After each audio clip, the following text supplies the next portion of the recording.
Beaucoup étudiants à l'Université de Fribourg, vous connaissez certainement la déclaration de Fribourg sur les droits culturels, qui a été initiée par le professeur Meyerbeach.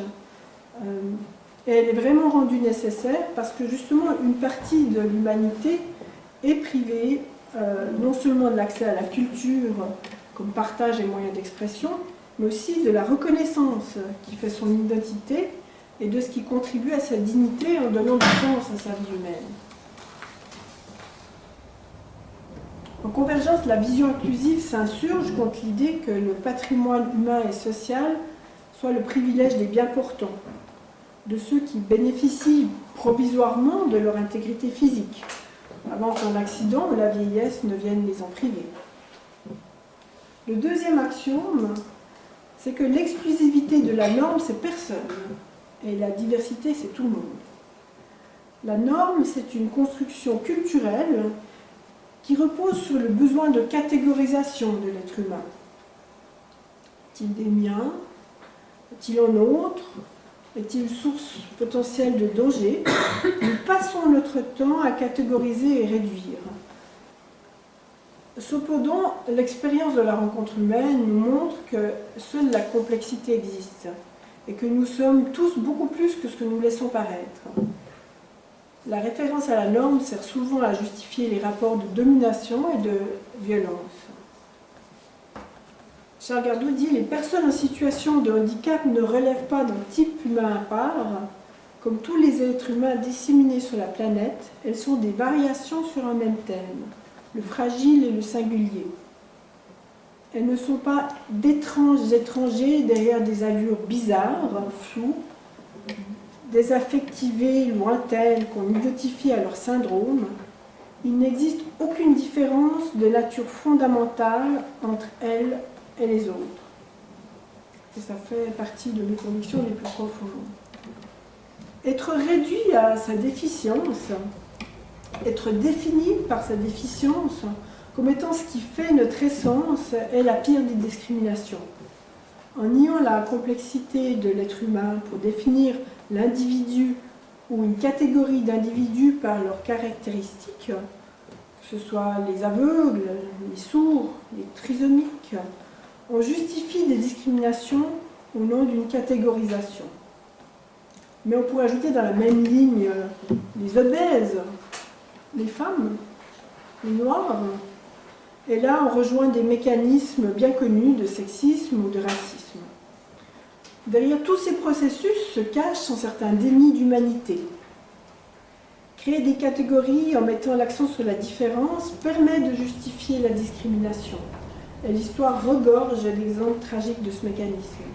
En définissant l'autre par sa différence, ce qu'il fait qu'il n'est pas moi, qu'il n'est pas des miens, qu'il n'est pas équivalent, pas de valeur égale, je justifie mes privilèges et la privation de certains de ses droits.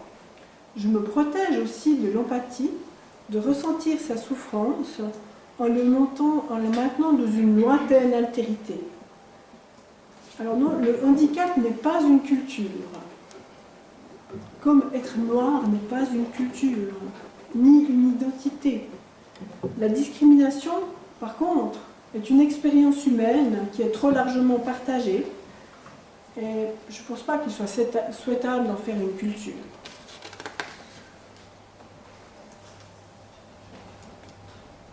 Le troisième axiome, c'est l'idée qu'il n'y a ni vie minuscule, ni vie majuscule.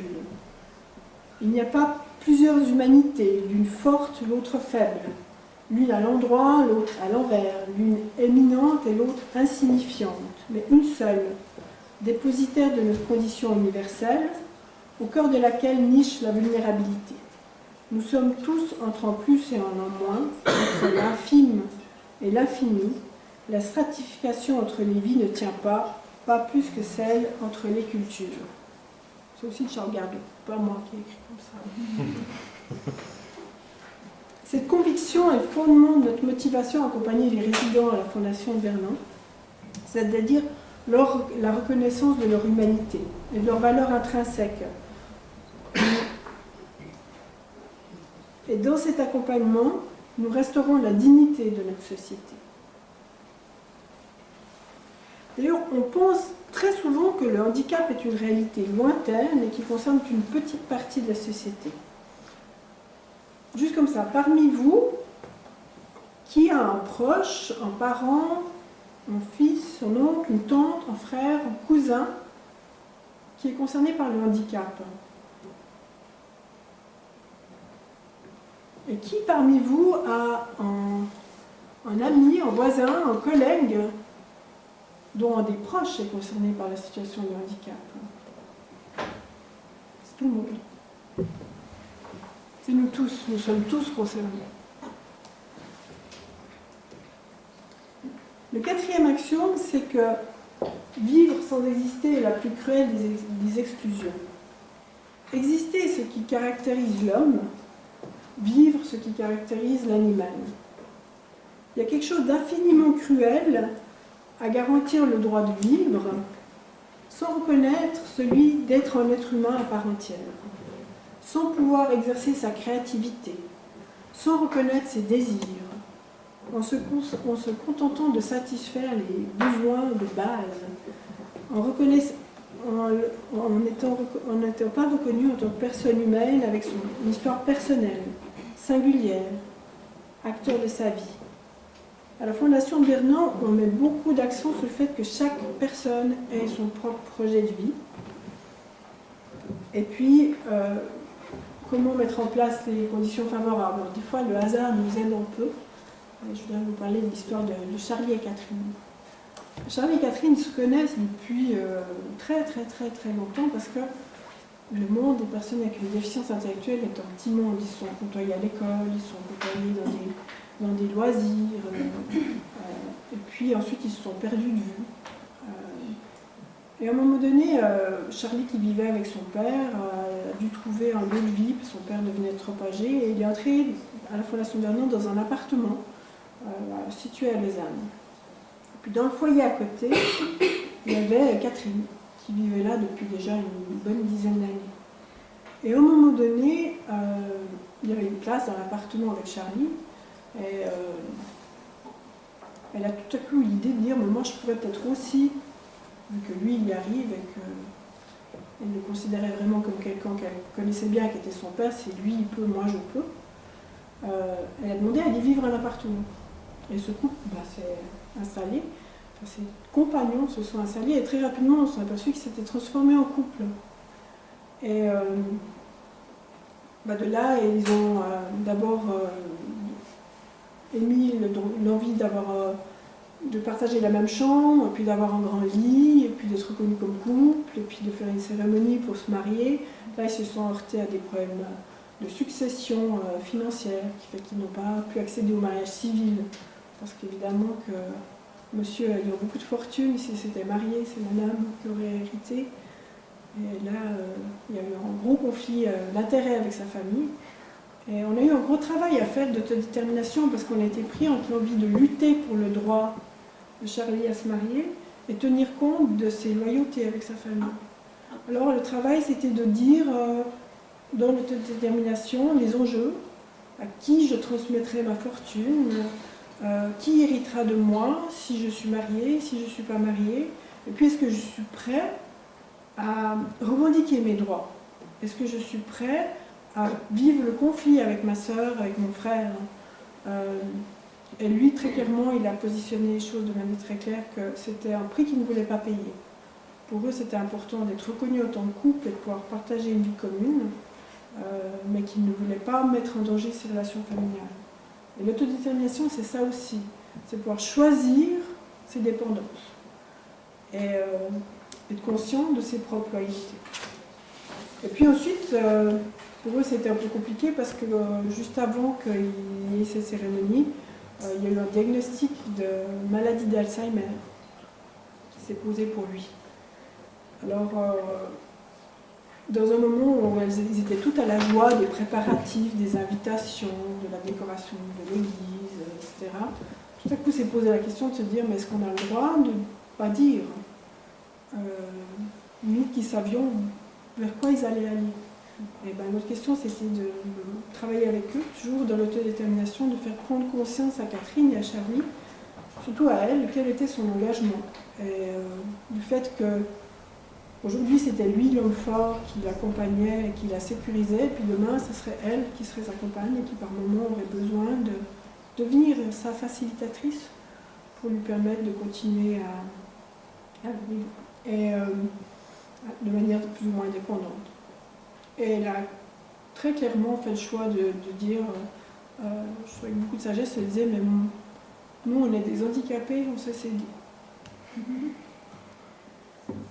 Donc voilà, donc, et maintenant ils sont, alors ils ont vécu quelques années dans leur appartement, et maintenant ils ont intégré, ils ont réintégré le centre de Vernon, ils ont une chambre de couple, puis on est en train de construire une maison, dans laquelle, une maison pour les personnes âgées, parce qu'un jour Charlie aura vraiment besoin de soins en lien avec son état, et dans cette maison il y a des chambres de couple, parce qu'on veut créer les conditions favorables pour qu'ils puissent continuer d'exister jusqu'au bout.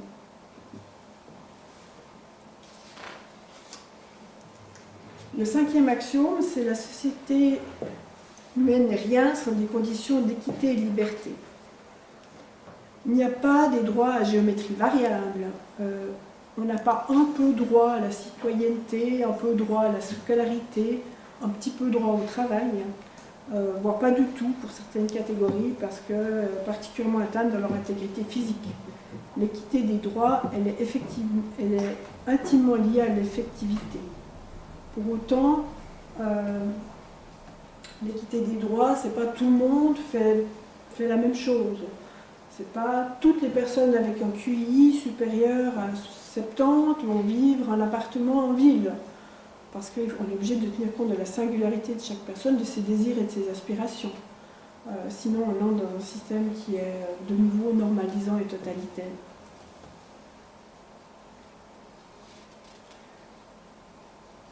Mais un droit fondamental, c'est le droit à la scolarité. Et donc, quand on voit, on est dans un processus qui se met, je dirais, très gentiment en route. C'est en 1998 que l'UNESCO a posé vraiment les bases de la scolarité inclusive pour lutter contre l'exclusion. Et dans le canton de Vaud, c'est l'année passée, dans la loi sur l'enseignement ordinaire, qui a été posé le principe d'une école inclusive, enfin une école de l'intégration scolaire. Et puis, nous allons voter l'année prochaine la loi sur la pédagogie spécialisée, qui va vraiment ancrer ça comme un droit des enfants d'être accompagnés et avoir les accommodements nécessaires pour vivre une scolarité intégrée. On commence à peine donc à déployer les effets de la scolarité inclusive. Mais là, il y a encore les représentations du handicap sont toujours autant d'obstacles à une scolarité inclusive. Il y a la représentation d'abord des enseignants qui n'ont pas forcément de rejet par rapport aux enfants différents, mais des craintes. Est-ce que je suis vraiment compétent pour accompagner cet enfant différent? Alors qu'en fait, tous ces élèves sont très différents. Il y a les représentations des parents. Un enfant en situation de handicap va retarder les progrès de mon enfant. Nous sommes dans un monde de compétition. Les plus rapides ne doivent pas être ralentis par les plus lents, par ceux qui prennent plus de temps à apprendre. Et puis il y a toutes les représentations des autres élèves, et ça, elles sont complètement culturelles, elles dépendent vraiment du milieu et de la culture ambiante. Autrefois, il y a de la génération de mes parents, on se traitait d'idiots, c'était une des classifications, ensuite de débiles. Nos enfants se sont traités, mon fils qui est grand, il se traitait de mongol, mon fils cadet, il se traite de triso. Je pense que dans vos enfants se traiteront d'âne. Ça fait partie des clichés sur lesquels on a à agir et essayer de changer les regards. Et c'est seulement la rencontre et l'expérience d'un partage possible qui permet d'aller au-delà des représentations et de construire du lien. Il y a un premier bilan qui peut être tiré de la scolarité inclusive ou de l'intégration scolaire, non pas sur ce qui est possible ou souhaitable, mais de où nous en sommes aujourd'hui.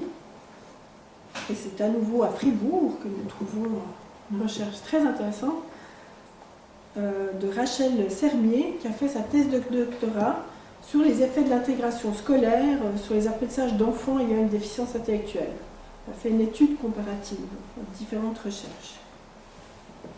Et elle montre que les résultats de son étude mettent en évidence que l'intégration dans une classe régulière primaire est une alternative pertinente à la scolarisation en école spécialisée pour les enfants qui ont une déficience intellectuelle entre 40 et 75.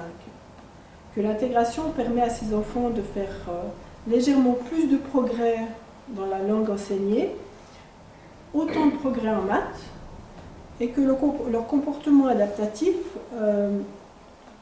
manifesté dans le milieu scolaire et familial est légèrement mieux.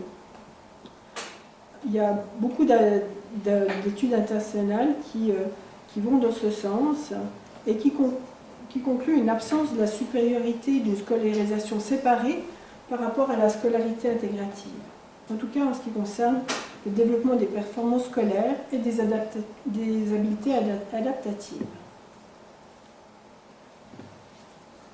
Et puisque l'intégration scolaire a un avantage léger plus sur le plan pédagogique, les arguments éthiques parlent aussi fortement en sa faveur.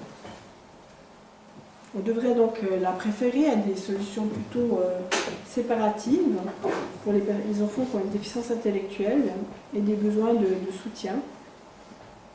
Il y a un seul petit désavantage, c'est qu'on voit que les capacités, les habiletés pour prendre soin de soi, donc pour la toilette, l'habillement, mettre la table, les actes de l'autonomie quotidienne sont un peu moins bons pour les enfants qui ont une scolarité intégrée, simplement parce que c'est des domaines qui ne font pas partie du programme scolaire, du plan d'études roman, et qui sont par contre travaillés parfois dans les écoles d'enseignement spécialisées.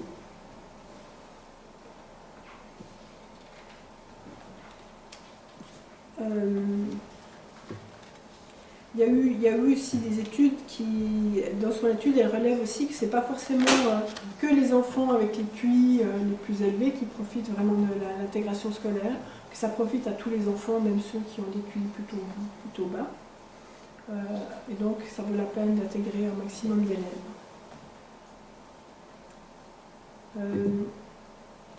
Par contre, ce qu'on voit, c'est qu'au niveau de leur acceptation sociale, ils sont globalement moins bien acceptés que les enfants typiques, mais pas plus que les enfants qui ont d'autres difficultés, des troubles du comportement, des difficultés d'apprentissage.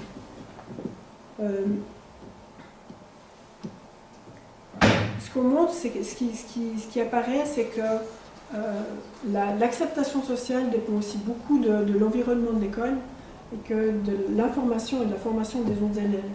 Et donc l'environnement peut être un facilitateur par rapport à l'intégration des enfants. Il n'empêche qu'ils sont un peu plus seuls pendant les pauses et qu'ils ont peut-être moins de relations sociales avec leurs pairs, sont moins mentionnés comme étant des amis ou des compagnons de jeu, ce qui peut être compensé par le fait qu'ils aient aussi des moments d'activité avec des pairs, des loisirs à l'extérieur. Et peut-être qu'il ne faut pas concevoir soit on est dans l'intégration, soit on est dans la ségrégation, mais peut-être qu'il faut jouer des deux. Et qu'il y a des bonnes choses à être entre pairs à certains moments et d'autres choses à être dans une scolarité intégrative à d'autres. La plupart des études remontent qu'il y a des effets très positifs sur les attitudes des enfants et des adolescents au développement typique par rapport aux personnes en situation de handicap. Les élèves qui ont des enfants différents dans leur classe vont montrer une tolérance accrue face aux différences, ils auront moins de préjugés au sujet des enfants en situation de handicap et seront plus prêts à jouer avec eux.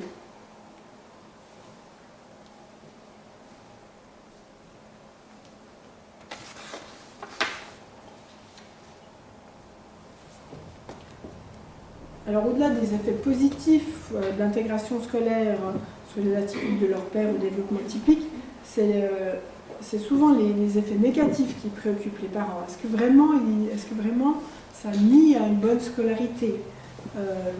Est-ce que les enfants, les autres élèves de la classe qui n'ont pas de besoins spéciaux ne vont pas être freinés dans leurs apprentissages?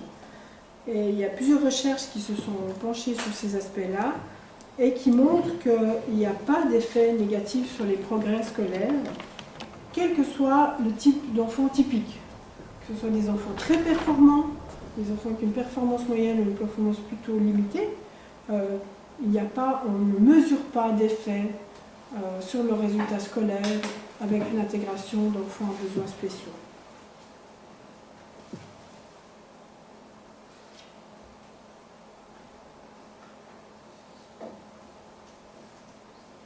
Donc ce qu'on voit, c'est que vraiment la scolarité inclusive est vraiment porteuse d'un progrès par rapport au changement de regard sur la personne. Mais pour autant, il ne faut pas se dire que la scolarité inclusive est la recette pour tous les élèves et que demain, on doit supprimer toutes les classes d'enseignement spécialisées de la Fondation Bernon. Je ne dis pas ça parce qu'on veut garder du job, mais parce qu'on pense vraiment qu'on ne doit pas être dans le ou, mais plutôt dans le et. On doit prendre en compte quand même la singularité de chaque enfant. Et le principe d'équité veut qu'a priori, il n'y ait pas de porte fermée en raison de la déficience d'un enfant. Mais vouloir tous les mettre, quelle que soit leur situation à l'école ordinaire, relève de la doctrine égalitariste ou d'un dogme qui peut porter atteinte aux droits des enfants à une scolarité à sa mesure. Pour l'enfant autiste non-verbal, hypersensible aux stimulations sensorielles, pour qui le bruit d'un stylo sur le papier, alors vous imaginez 20 élèves qui écrivent en même temps, est équivalent à celui pour vous de l'enseignant qui raye le tableau noir avec ses ongles, ou pour qui la présence de plus de 2 personnes dans une pièce est d'une violence inouïe, l'intégration scolaire est juste une maltraitance. Elle mettrait en péril son développement en mobilisant toute son énergie pour survivre dans un environnement non adapté, elle ne lui permettrait pas de développer ses capacités et ses compétences.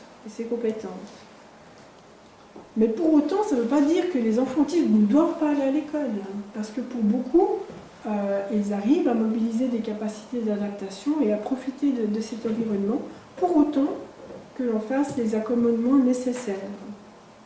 Et on doit respecter la singularité de chaque enfant, et ce n'est pas le diagnostic qui doit définir si on va à l'école ou on n'y va pas. Il y a l'exemple d'une petite fille qui s'appelle Anne-Sophie. Elle est intégrée dans une école ordinaire, dans une classe. Elle est autiste avec plutôt une problématique Asperger, donc sans déficience intellectuelle. Et elle peut tout à fait bénéficier de la classe, mais elle a besoin d'accommodements spécifiques. Pour pouvoir travailler, elle écoute de la musique. Donc elle va en classe avec un casque. Alors bon, elle n'écoute pas de la musique branchée sur la radio FM du coin, parce qu'elle a un morceau pour les maths, un morceau pour le français, un morceau pour la géo, puis c'est les mêmes. Ça l'aide à se concentrer. Elle a aussi besoin que l'enseignant sache qu'elle a besoin de consignes extrêmement précises et claires, par écrit, et que quand il y aura une activité extraordinaire, qu'on lui explique à l'avance quand elle va se passer, comment ça va se dérouler, pour qu'elle puisse se préparer et anticiper. Et avec tout ça, si elle a encore la possibilité de ne pas participer à la récréation dans la cour, de pouvoir rester au calme, tranquille, pour retrouver de l'énergie en étant un moment seule dans la classe, eh bien, elle arrive à développer ses compétences et à profiter de sa scolarité, et même à créer des liens avec ses camarades, pour autant qu'on leur explique aussi quels sont ses besoins spécifiques et pourquoi.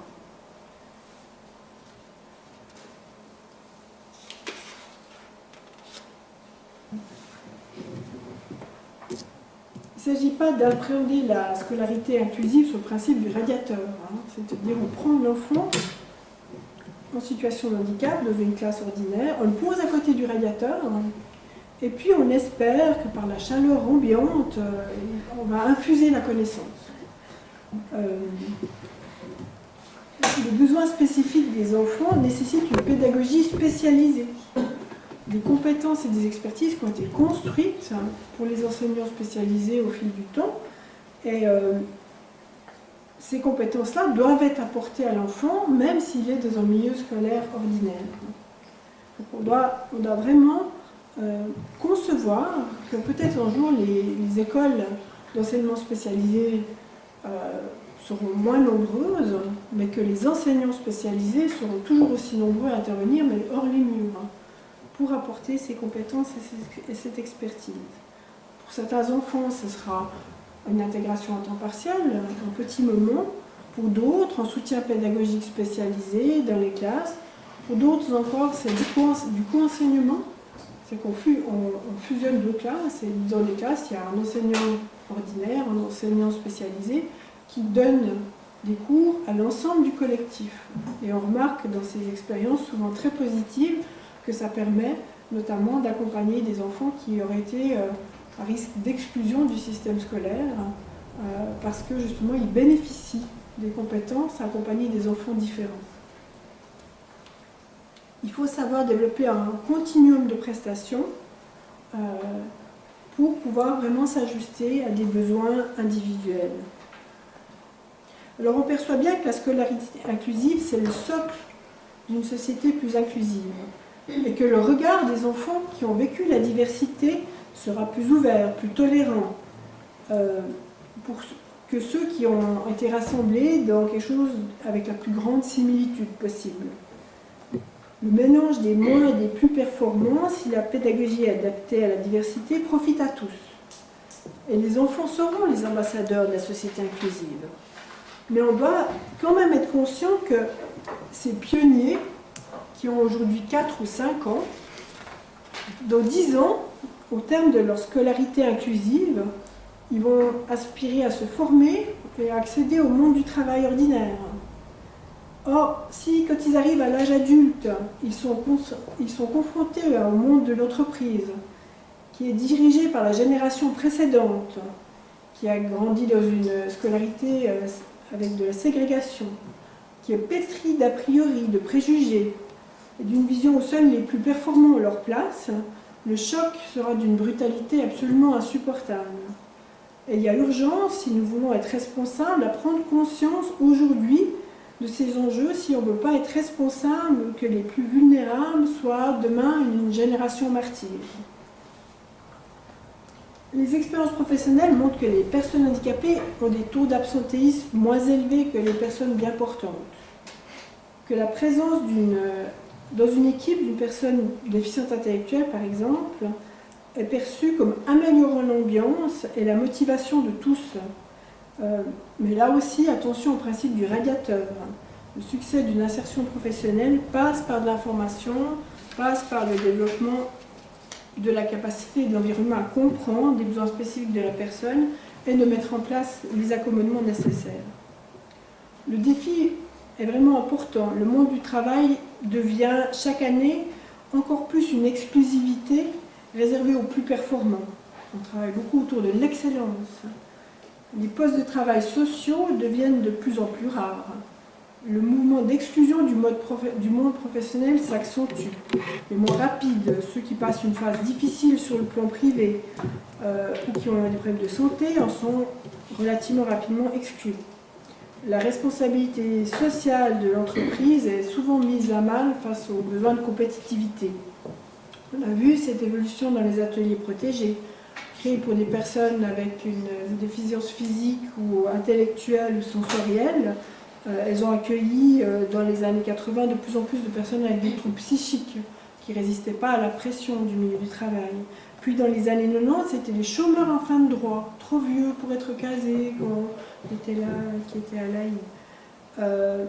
Et puis, depuis quelques années, dans les ateliers protégés, on voit arriver ces jeunes adultes qui n'ont pas trouvé de place et de formation et qui sont exclus du marché du travail, et pour lesquels il s'agit de retrouver une remédiation qui peut-être leur permette à terme de retrouver une place dans les entreprises. Et puis on parle de plus en plus de souffrance au travail, de burn-out, de mobbing. Donc on ne peut pas dire qu'on est vraiment dans un mouvement où le monde de l'entreprise devient inclusif. Pourtant l'entreprise inclusive, elle offre de nombreux avantages. Le maintien ou la création de postes pour des personnes qui sont fragilisées ou différentes améliore, comme je vous disais, l'ambiance de travail. Lorsque le milieu devient capable de s'ajuster, il est moins stressant pour tous. Vous savez que le stress est une réponse adaptée de l'organisme à une situation potentiellement dangereuse en se mettant dans un état d'hypervigilance. Dans les organisations professionnelles, vous imaginez qui sont les personnes les plus stressées? Les managers ou les employés sans qualification? Généralement, on pense aux managers, mais c'est pas vrai. Plus on monte dans la pyramide, plus on est protégé du stress. Moins les gens ont d'emprise sur leur environnement, plus ils sont stressés. Le stress est inversement proportionnel aux responsabilités parce que le pouvoir et l'emprise que l'être humain a sur son environnement diminuent le sentiment d'être en sécurité. Il se sent en permanence exposé et démuni face aux dangers. Donc un environnement qui arrive à s'adapter à des personnes plus lentes, à des personnes en situation de handicap, à des personnes différentes, tout en tirant parti de leurs compétences, est un environnement qui est bienveillant et qui est nettement moins stressant pour la totalité des individus qui y sont. Il y a moins d'absentéisme, il y a moins de tensions et il y a moins de conflits. Les gens se sentent plus en sécurité, la productivité augmente et le sentiment de bien-être avec. À la Fondation de Vernon, on a choisi d'intégrer des personnes déficientes intellectuelles dans l'équipe de cuisine. Au centre de Vernon, ce n'est qu'à moins des choses, c'était au moins de nous offrir des places de travail. Et il y a 4 personnes qui travaillent, 2 en cuisine et 2 au service en salle. Et ils font partie de la brigade de cuisine. Ils ne sont pas accompagnés par des maîtres sociaux professionnels. Les maîtres sociaux professionnels peuvent intervenir pour mettre en place les accommodements. C'est des membres du personnel à part entière. Et l'équipe relate que leur arrivée a changé la dynamique du groupe. Dans une cuisine, traditionnellement, quand nous avons un coup de feu, il y a le chef de cuisine qui gueule, tout le monde qui s'agite. Quand on a amené les personnes là, c'était exclu, quoi. Je veux dire, par rapport à leurs besoins spécifiques, si vous gériez votre équipe comme ça, les personnes étaient juste tétanisées et incapables de travailler, et c'était vraiment, elles se sentaient vraiment très très maltraitées.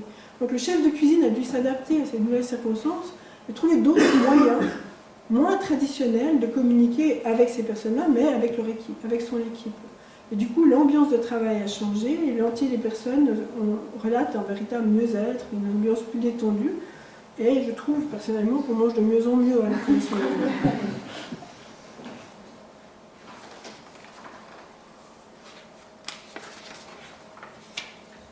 Moi, je suis convaincue que l'entreprise inclusive est une vraie opportunité et que lorsqu'un salarié fait plus que produire son quota, mais contribue de manière solidaire à permettre à d'autres personnes, à une personne fragilisée de se développer, pour cette personne-là, son travail prend un autre sens. Et que ça devient plus que simplement un moyen de gagner sa vie.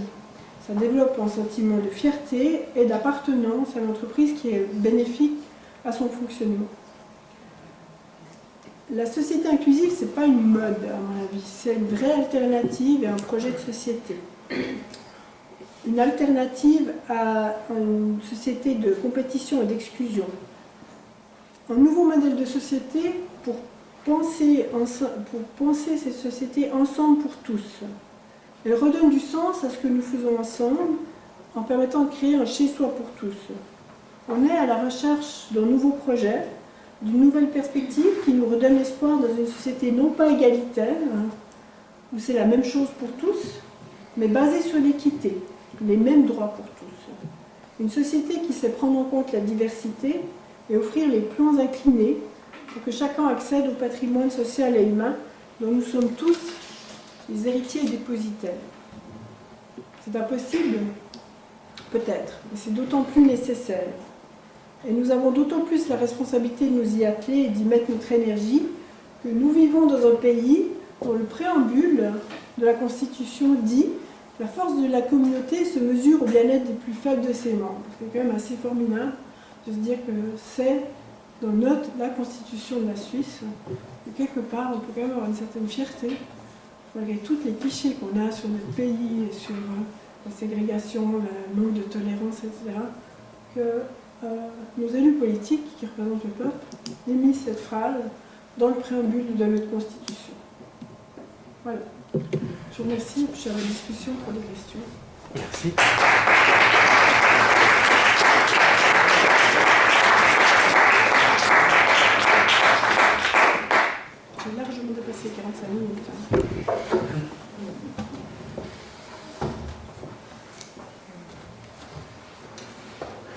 Bon, je commence. Vous avez fait part de votre sensibilité au vocabulaire qui est utilisé. Et je vous remercie parce que pour moi aussi, c'est quelque chose de très important. Je lis souvent dans des rapports d'étudiants le terme prise en charge. C'est un terme qui